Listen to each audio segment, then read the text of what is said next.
Join me as we step outside the box, break away from the paradigm, and embrace our destinies. Take a walk with me into the dark. Tonight's guest, author Marilyn A. Hudson.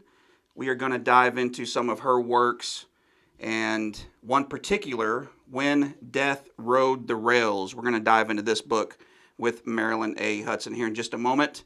First, I want to welcome you into the OGS Network, right here in the OGS studios here in the middle of America. My name is Brad Heath. I'm your host. Aaron the Baron is the producer tonight. And our sponsor this evening is Brat Legacy Films. Go to bratlegacyfilms.com. They have a documentary that they are currently filming.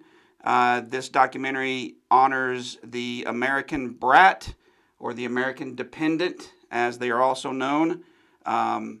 One of the executive producers is Kimberly McKay. She is an author from here in Oklahoma. And John Schwab, who is an actor, lives in London.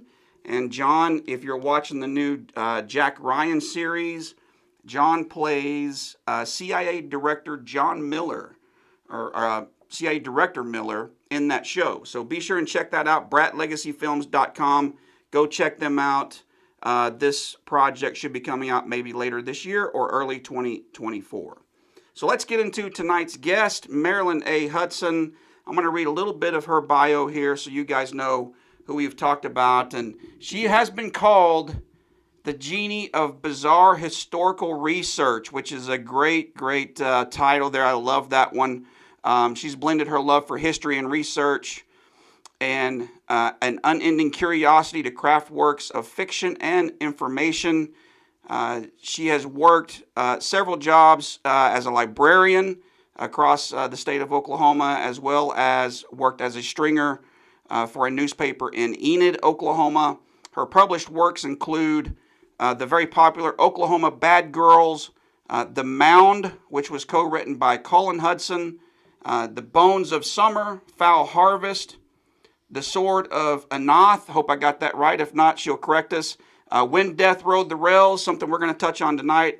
Murderous Marriages, and Sooner Saucers, Oklahoma UFOs, 1947 to 1969. We could probably touch on all those, honestly. Those all sound great. A couple of things you need to know before we jump in here. She has her BA in History and her Master's of Library and Information Studies from the University of Oklahoma. She's coming to us live from Stroud, I believe. Is that right, Marilyn? Are you in Stroud? That's right. So Stroud, Oklahoma. It's kind of like the middle point if you're on the Turner Turnpike between Oklahoma and Tulsa and Oklahoma City, right? That's correct. About halfway between the places. You were not there for that big tornado that destroyed the outlet mall, were you? No, that was before we moved here, thank goodness. No kidding. I mean, every time I drive by there, I'm just amazed that there's this giant concrete pad that used to house all these different shops, and now that's all it is. It's just a concrete pad. That's right. So let's talk about this book, Marilyn. I mean, I've come across it before, and I've always wanted to read it. In full disclosure, I have a copy ordered. I've not read it. But I wanted to get you on to talk about it because it really strikes a nerve with me. Railroads, early 1900s, a possible serial killer on the loose. I mean, all of those things really add up to a great story. They do. They really, really do. That was one of the things that grabbed me was in the process of doing some other research. You run across things that then just won't let go of you. And that was the way it was with this. I kept running across these strange, horrific deaths that were being reported in these small town Oklahoma newspapers. And, of course, the language was always over the top. It was not just terrible. It was horrific and gruesome and bloody. Every term that was a hyperbole was the one that they used to try and sell papers, I think. Oh, for sure. And not to interrupt you, but early 1900s, I mean, there's a lot going on in Oklahoma. I mean, we're not quite statehood yet. That happens in 1907. That's right.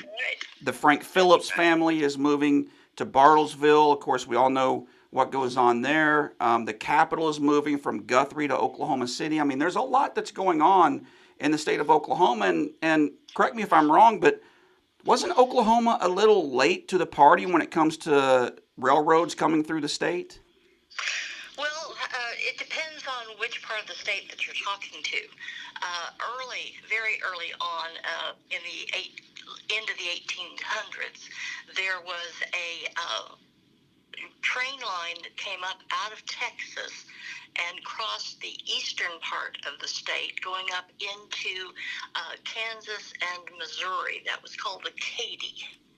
And it was a very popular route. Of course, the eastern part of the state was called Indian Territory, and it was primarily under the management of the federal government and the various tribal reservations that were in place there.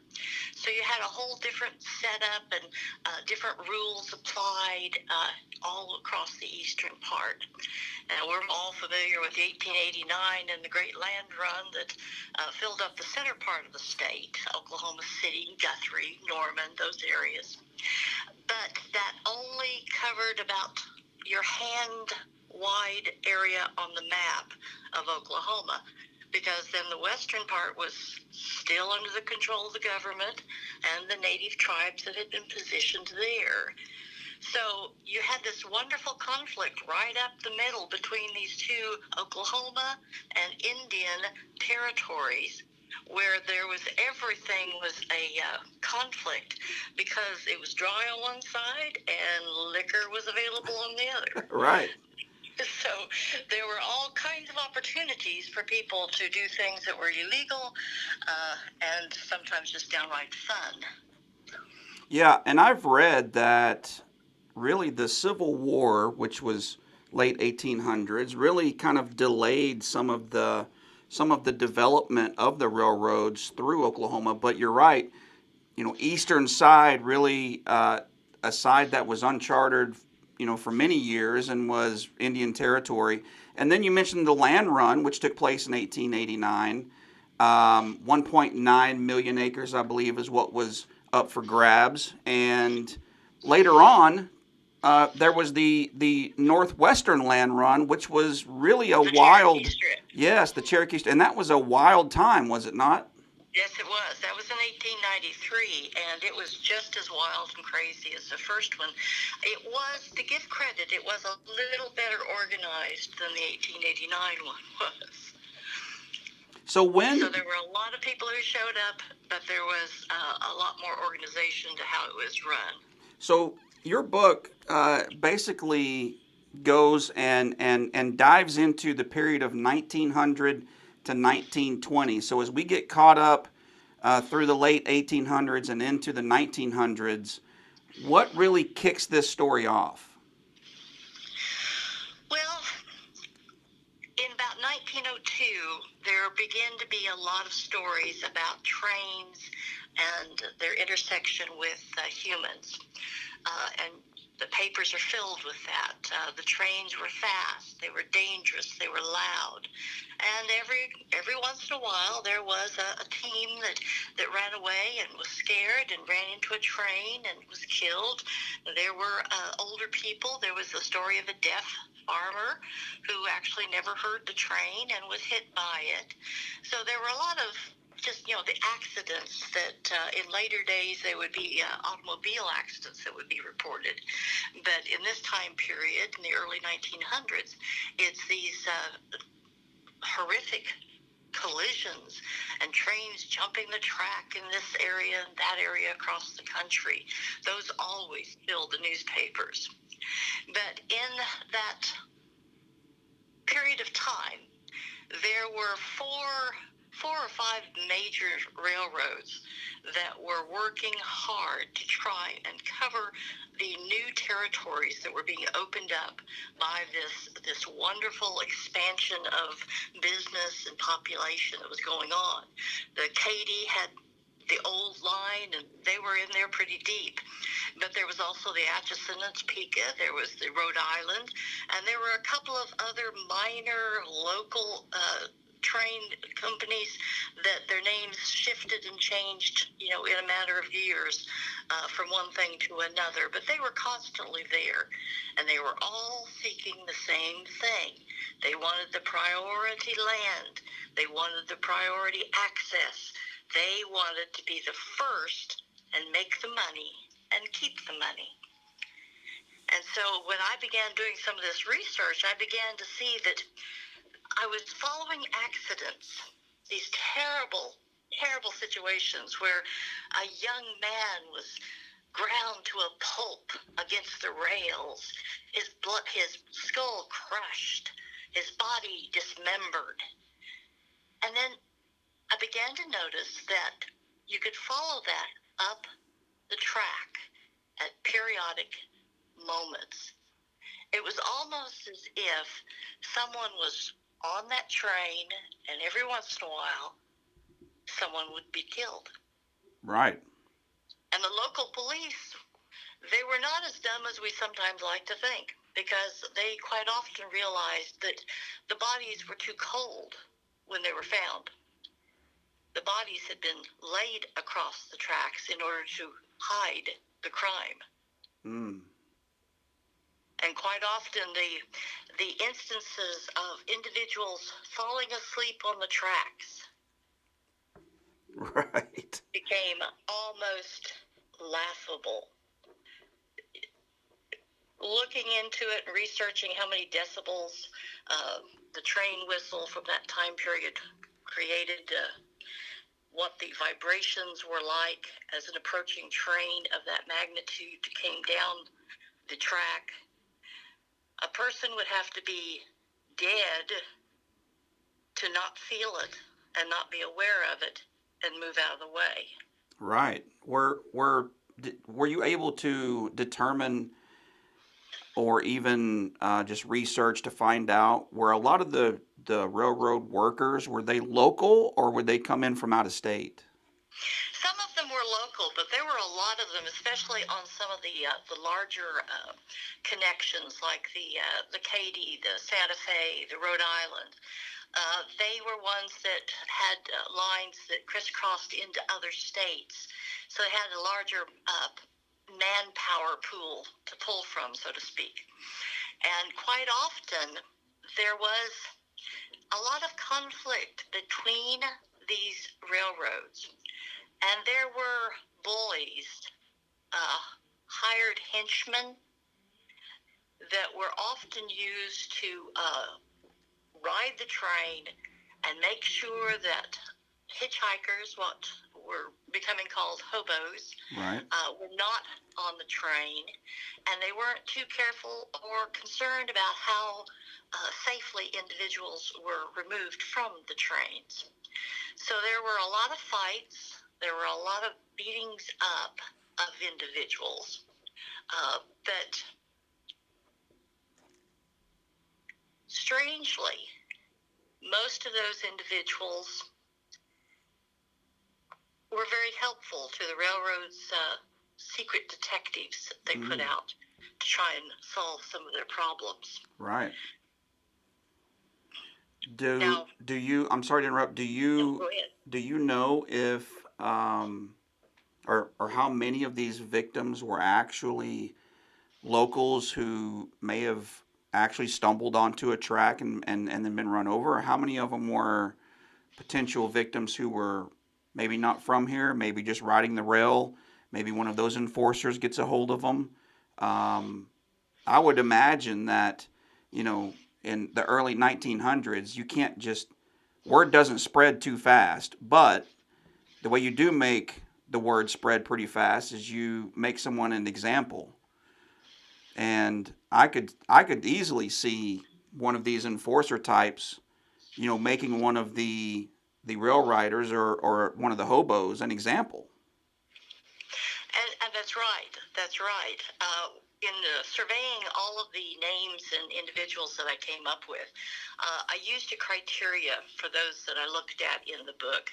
And those were, I X'd out those that were most obvious accidents, those that were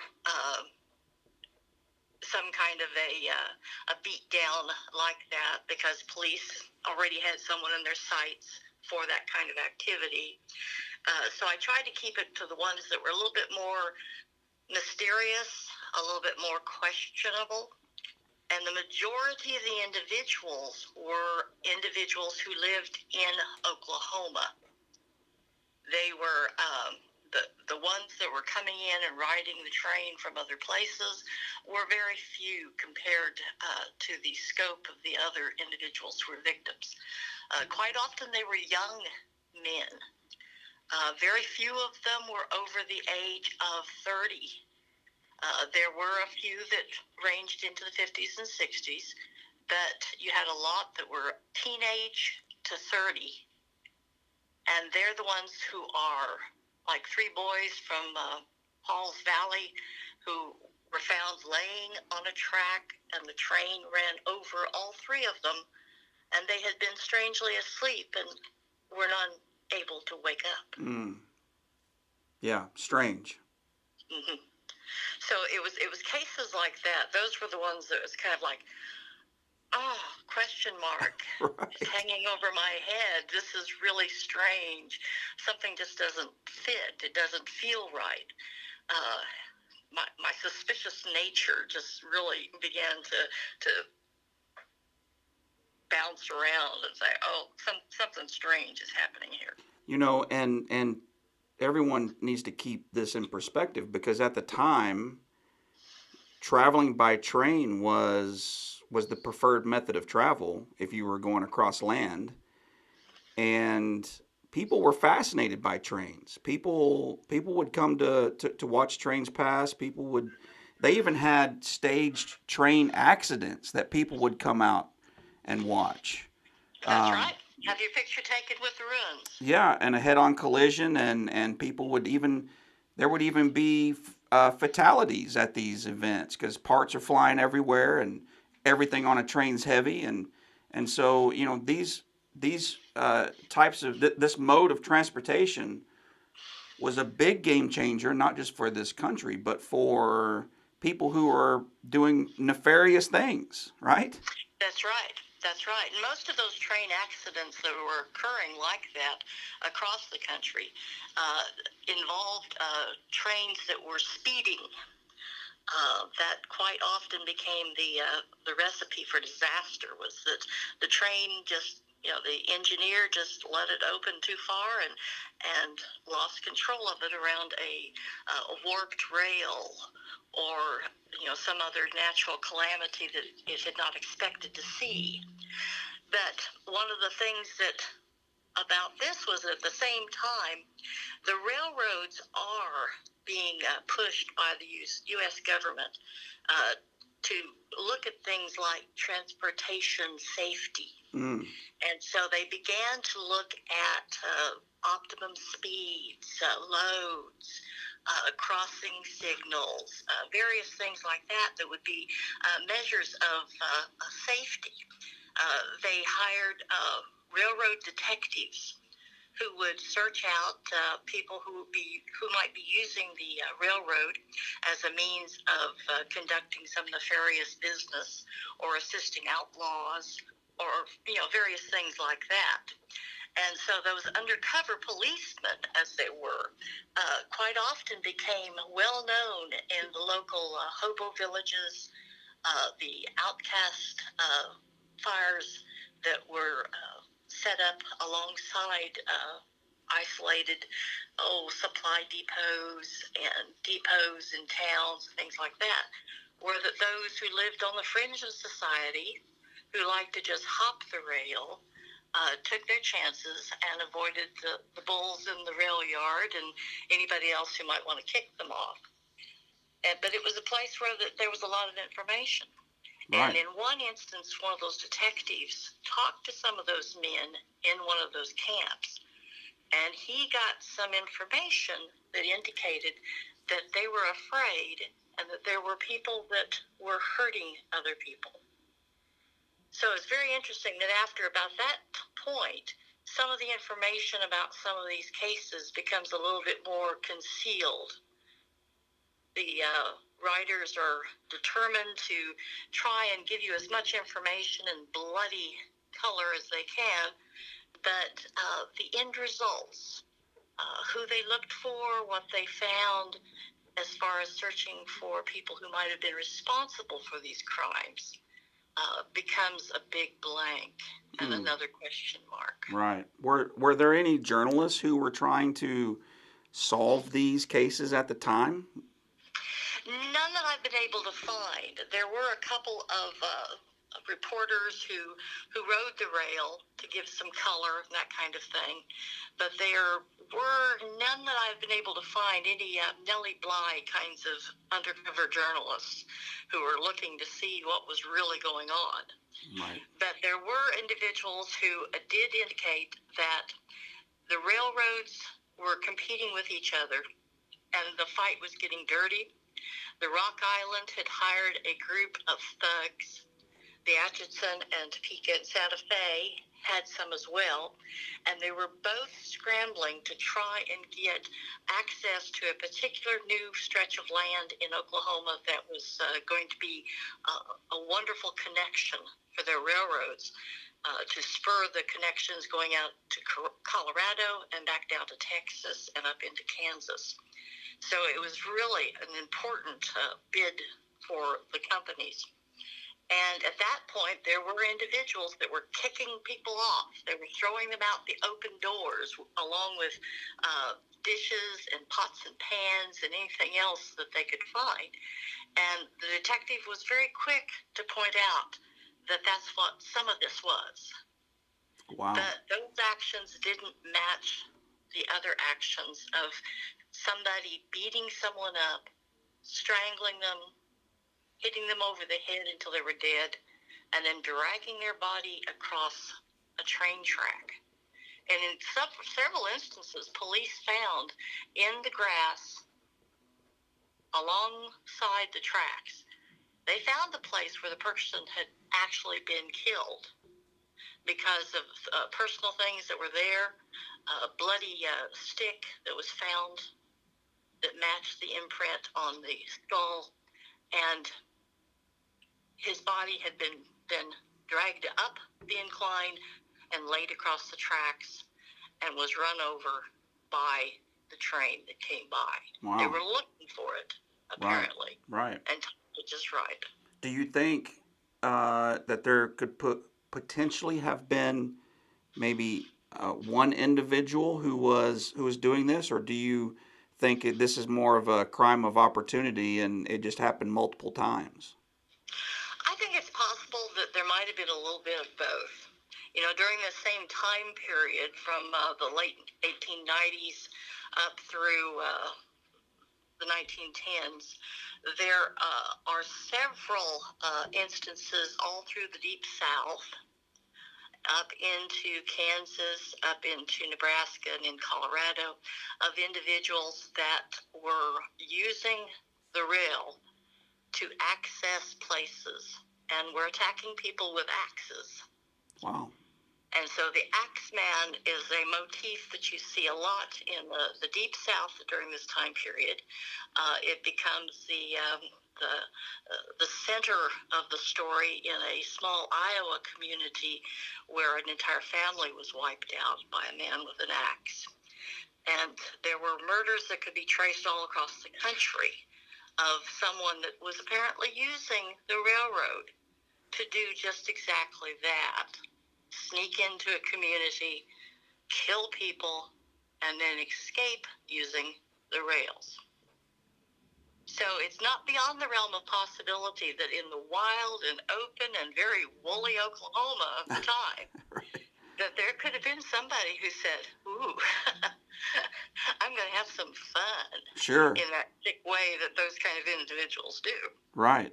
And you mentioned the three boys in Paul's Valley. How often did you come across this story of somebody, quote, sleeping on the tracks? There were at least 10 instances.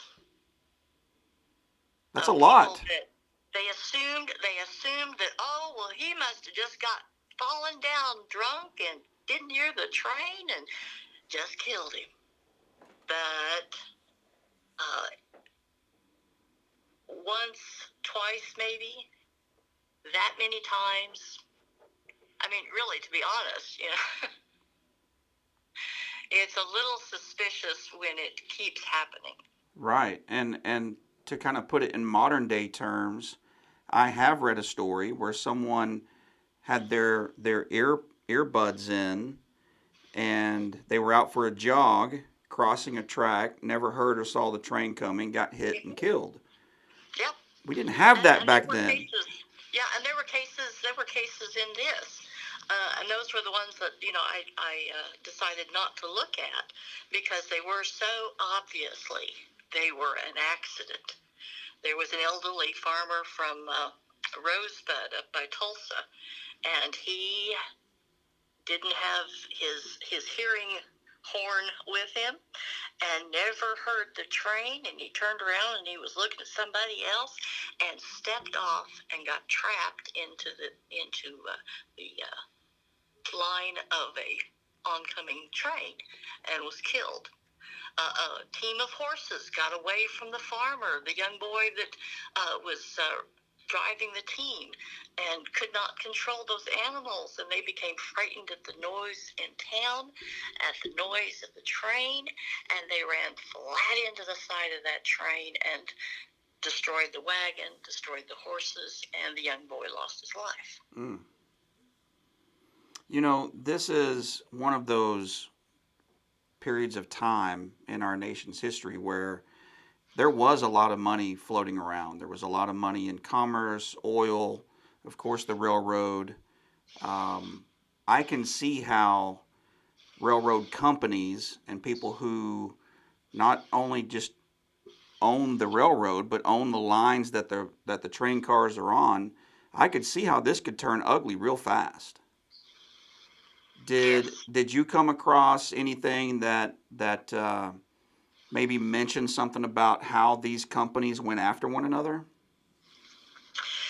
Just the information that the one railroad detective had found, that he'd found and accused the Rock Island line of hiring bullies who were beating up people in the station yards, in the rail yards, uh, to make sure that their message of staying off of their trains came into play, that they were the ones that were harassing the hobos and the other people that were just hitching a ride and trying to get someplace quick, uh, and were going the easiest way that they could find.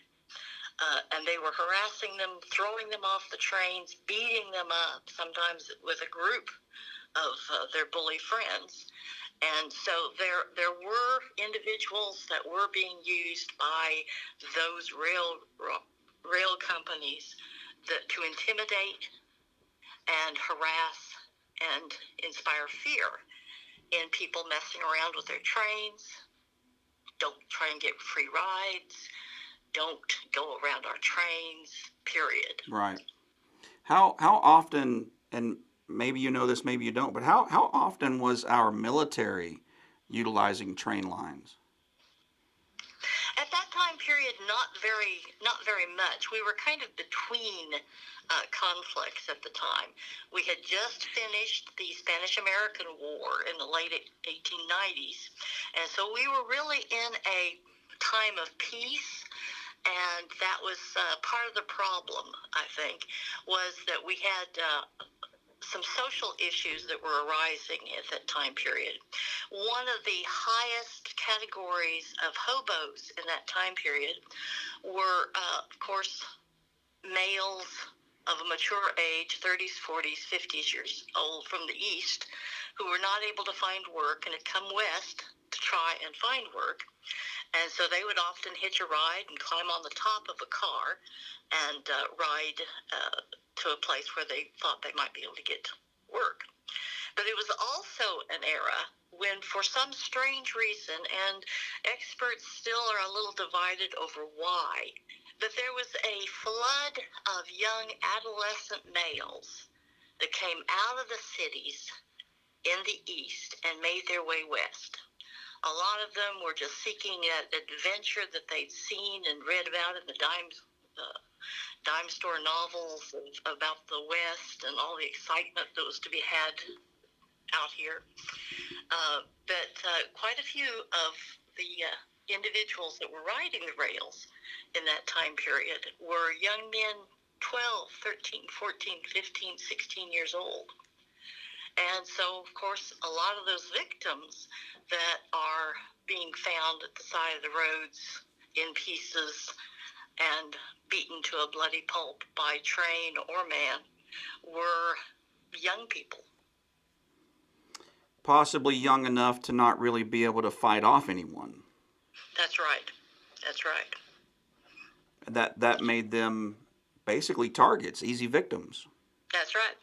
And, when you open up the door to people that might be predators and might find a way to go hunting, as it were, that would be an excellent place for a sociopath, a serial killer, anyone who might have a bent in that direction. Right. In 1902, there was a story out of Tulsa. Just the west part of Tulsa was kind of the poor side of town. It was where the boom was happening as far as the rail and the development that was going on. So you had a lot of poor people searching and scrambling for an existence. And one of those families was called the Priester family. And they had a little boy about 5 years old. And he was last seen talking to someone by one of the water towers that serviced the trains that went by the rail yard. And he was not seen again. Mm. His family did not look for him right away. They may have been away from home, actually, at the time. But someone had seen him talking to a man by that water tank. And then he was gone. Family, friends, police, neighbors, citizens began searching for this little 5-year-old boy to see what had happened to him. They did not find him until about 3-4 days later, and he was in a grain car down by Ada, several hundred miles to the south and west of that Tulsa area. And he was found under the grain that they were unloading from the car. Mm. He was beaten. He was bloodied. His clothes had been ripped off of his body. And he was actually buried in that area because his parents never came forward. And it's obvious that this young boy is not going to dig his way down to the bottom of this grain car after, getting into a fight with someone. I mean, it's obvious what happened, right? Right. Someone obviously thought that was probably a good way to get rid of the evidence. And so he was tossed into a grain car. And there's no way to identify him. There's nothing he's carrying that's going to tell you where he's from.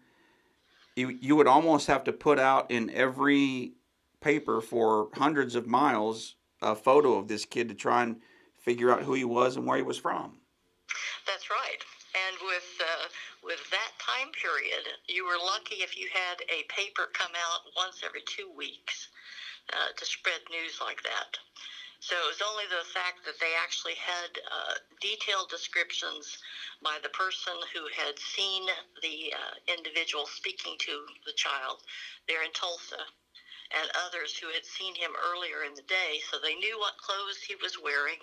They had a physical description of him, and so when that body showed up, the telegraph message went out that they had found a young boy, and the Tulsa police realized that, and they were able to make a identification on the young man. And again, local people down there had to bury him because there was no one to claim him. Right. In your research, was there one particular case that really just stood out to you? I mean, it might have been that one. That has been the one that has really been a strong one for me. Anything that involves children is always something that tugs at my heartstrings and makes me very upset and sad. Um, there are so many possibilities there that I'd say probably that's the one that's the most disturbing for me. Our guest tonight's Marilyn A. Hudson. She is the author of a book that I want you all to go check out. I believe you can find it on Amazon. When Death Rode the Rails. I want everyone to go pick this one up. Marilyn, this sounds to me like, and there's a theory out there that there are several serial killers who are long haul truck drivers. This is kind of similar to that, I think. Yes, it is. I think that anyone that is doing something like that, they're going to find the best way to get it done. What's the most effective for them? How can they be the most efficient in what they do? And so, logically, if you've got access to the rails and you can get on there and you can find people and know when the trains are coming through and how to get rid of the body, you've got a good setup. That's something else too, right? I mean, you just said it, and I hadn't thought of it, but these trains really ran on a schedule. That's right. That's right. That's why some of them, the train engineers actually witnessed individuals that took a body to the track and then ran away. But they were too far away for them to give any good, solid descriptions. And it was almost too close for them to actually stop in good time in some instances. But a couple of times they were able to stop, and it was clear that the individual had been beaten and murdered. Sometimes their throat slit, sometimes their head caved in with a heavy object, some just beaten to death. Where And were all we? of that would have been hidden. Right, absolutely. Because if you get hit by a train, there's probably not going to be a whole lot left. I mean, it's going to do No, quite damage. often the description was very gruesome. That parts of a body might be spread out over up and down 100 yards of train track. Was forensics even a thing in the early 1900s for our law enforcement? The only thing that was coming into vogue then was the Bertillon fingerprint method. There were some that were still taking some larger police stations or services, Wichita, Kansas City, things like that, that were actually taking photos of people that they arrested and taking measurements of their skull because they believed that the size, shape, and lumps that were on your head determined, your level of criminality at that time period. And the fingerprinting process, that was a foreign idea that they still weren't too convinced with, that it was going to solve anything. Right. And in that time period, as you get through the early 1900s and getting closer to the 1920s, we have the start of World War One. And That's right. that's got to be a crazy time to be alive because I believe the number is 85,000 Oklahomans served in World War One. Mm-hmm. They even used Choctaw code talkers in World War One. I know the Cherokee get a lot of credit for World War Two. We actually used Choctaw code talkers in World War One. Mm-hmm. Yeah, there were a lot of things going on. Going into World War I, there were a lot of tensions in Oklahoma. We had a very strong socialist party in Oklahoma at the time. So there was a lot of conflict in Oklahoma between the socialists that were trying to organize, the patriots, as you might call them, that were against all of that, and then a great influx of foreign individuals that just confused and added to the whole process. Was there ever anyone of note, anyone of public influence that died on a railroad? Not in a suspicious way. To be honest, most of the individuals that were targeted for these kinds of crimes that I found were poor, homeless, simple farmers, school boys, out of work men, that kind of thing. Right. So they were the ones that in that time period, everything was very stratus driven. So everything was dependent upon how much money you had, what your status level in society was, and that type of thing. And so these were people that didn't count. Sure, and easily forgotten. That's right. If our listeners go pick up this book, When Death Rode the Rails, what can they expect to take from this?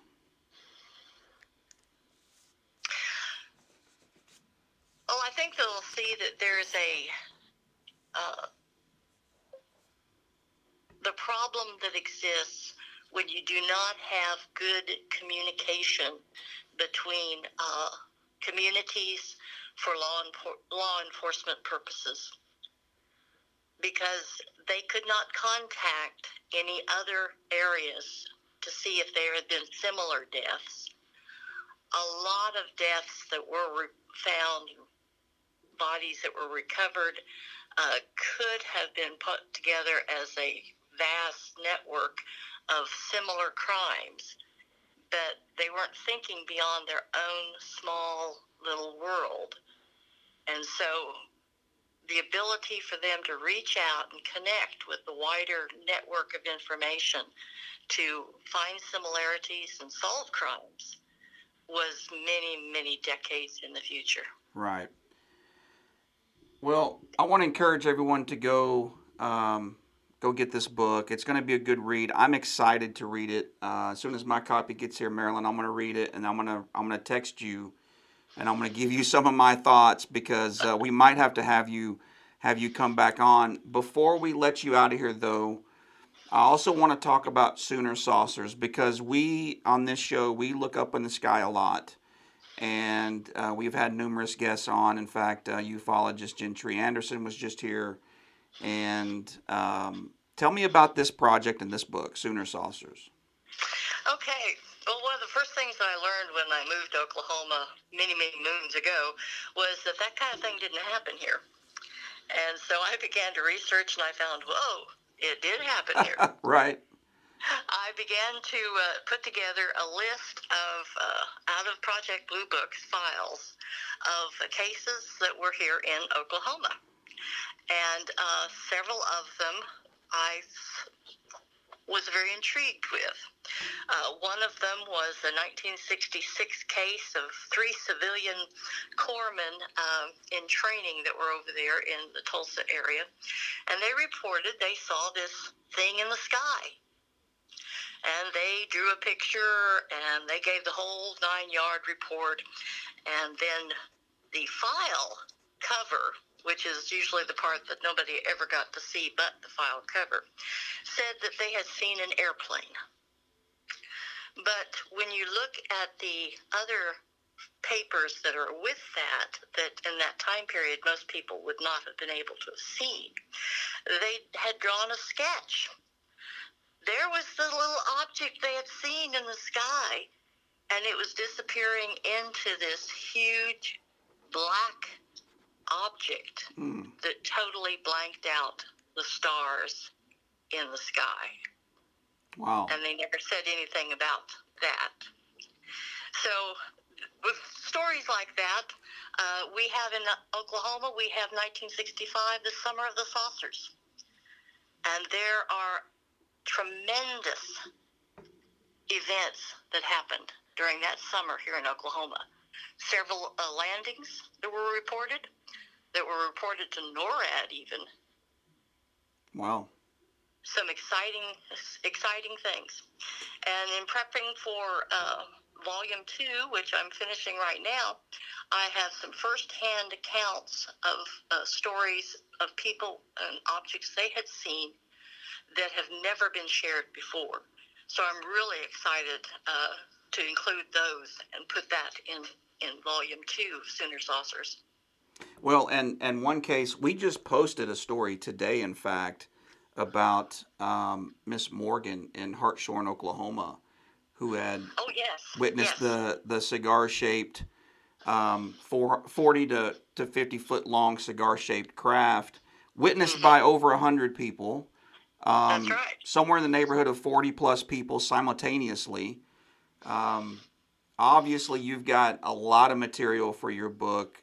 Both of those, the new one, you're gonna make me go broke, is what you're gonna do. You're gonna make me go broke because I'm gonna go buy all these, get them here so I can read them and catch up on what you've been doing, because I love the fact that you're an Oklahoma native. You're here and you are writing about stuff in Oklahoma, and that's what we love to cover, is things that happen right here in our state. Marilyn, if they wanted to go on and go broke like me, where would they find you, and where would they find a place to order your books?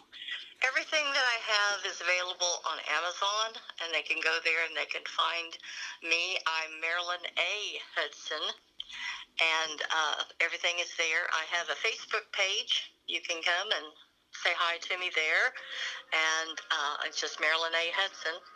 So you can find me. I'm wearing a black beret in my picture right now. So. Very good. Well, look, we're going to have you back on, because when the second book comes out, I think I want to talk to you about maybe coming and doing something in studio with us. That might be fun. Well, that would be great. That would be great. I look forward to that. Well, I hope that you enjoy it. I hope that everybody does. And I just remember that every book gets better the more that it's read. Absolutely. I agree. Marilyn, thank you so much for joining us tonight. I'll be in touch, and we'll have you back on soon. Thank you so much. I appreciate it. Okay, thank you. Bye-bye. Bye-bye. That is Marilyn A. Hudson, everyone, a fantastic author here in Oklahoma. She's done some work, man. All this stuff about the Axeman and the railroad, and people don't fall asleep on railroad tracks. What is that? Nobody falls asleep on a damn railroad track. I mean, let's be honest, right? We've all walked railroad tracks. I mean, where I grew up, I didn't grow up here in Oklahoma, full disclosure, but we would go to the railroad track. You place the penny on the track, it runs it over, you pick it up, you get a flat penny. You would have to be either a complete idiot or something wrong with you to get near that train car as it's rolling, because it is massive. You can tell it's heavy. You can tell that it wants to kill you. If you get in its space, it wants to take you out. And to fall asleep on the tracks, Aaron, come on. Nobody's falling asleep on the tracks. You guys need to go pick this book up. Marilyn A. Hudson is the author. When Death Rode the Rails. God, I wish I could come up with titles like that. That is fantastic. That's a great title for a book. When Death Rode the Rails. Early 1900s here in Oklahoma, 1900 to 1920. It was a crazy time in this state's history. Of course, it wasn't even a state until 1907. And so she's covering a lot of ground, covering a lot of material. And I can't wait to dive into that. And then, of course, she's got Sooner Saucers, that book. I've got to pick up that first one. The second one getting ready to come out, Oklahoma UFOs 1947 to 1969. Again, another crazy time period coming out of World War II, into Korea, into Vietnam. A lot going on politically. Man, there's just a lot of stuff that she can cover in these books, and we're excited to have her on as a guest. We appreciate Marilyn A. Hudson for coming on, and yeah, we'll have her back for sure. We'll have her back. Maybe we get this Sooner Saucers again. Another great name, Sooner Saucers. Almost sounds like it ought to be a football team or a soccer team or it could be a bar. Who knows? Yeah. We'll see if we can't get Marilyn back on and get her in studio so we can put a face to the name and get her take on her latest work. And do go find her on Facebook. Tell her you heard her right here on OGS Into the Dark. Tell her that you're going to pick up her book. I would almost bet you could even talk to her and maybe mail her the book, and she'd probably sign it for you. I'm not saying she will. I'm just saying, very nice. I bet she probably would do that for you. Next guest, I want to mention this too. Local musician Chuck Cooley is going to be here in studio this Thursday, a couple of days. Chuck's got a great story. We're going to dive into that. We're going to dive into his music. We're going to dive into his influences and what life is like as a rock and roller. So you don't want to miss that. And that's going to do it for this one. Thank you again to Marilyn A. Hudson for being our guest. We appreciate it. We'll have you back, Marilyn. Thank you so much. For Aaron the Baron, I'm Brad Heath. We'll see you next time right here on Into the Dark.